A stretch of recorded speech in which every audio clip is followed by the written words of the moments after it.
Hello viewers, আসসালামু আলাইকুম। সবাই কেমন আছেন? আশা করি সবাই ভালো আছেন। আপনাদের দোয়াতে আমিও ভালো আছি। তো আজকে একটি ভিডিও নিয়ে আসলাম যে সুখবর পেয়ে গেলেন সুখবর। সবাই মিলে আলহামদুলিল্লাহ বলি। 15 তারিখে মালদ্বীপের ভিসা চালু হয়ে যাবে।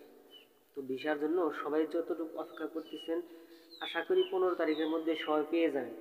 তো যারা অনেক দিন যাবৎ আগে থেকে টাকা দিয়ে রাখছেন, তারা গিয়ে দালালকে একটু বলেন যে তাড়াতাড়ি আমার ভিসাটা যেন চালু হয়। আর যদি না বলেন তাহলে কোনো কিছুই করবে না। বন্ধুরা, আমি কিছুদিন আগে ফেব্রুয়ারি মাসের 1 তারিখে আমি পাসপোর্ট জমা দিয়েছিলাম, কিন্তু আমার দালালে বলেছিলেন যে আমার 28 দিনের মাথায় নাকি মালদ্বীপ নিয়ে আসবে। তো ওই কাজটা আমার নিয়ে যাইতে পারে নাই।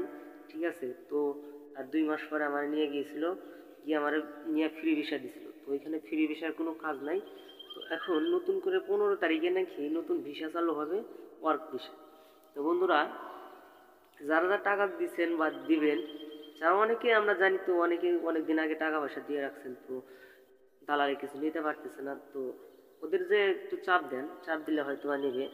আর বেশি চাপ দিলে তো ফ্রি ভিসা দিয়ে দেবে। ফ্রি ভিসা দিলে তো আমার মতন ফেরত আসতে হবে। তো আমি যতটুকু জানি 15 তারিখের আগেই ভিসা খুলে দেবে। তো সবাই তাদের কাছে যান, গিয়ে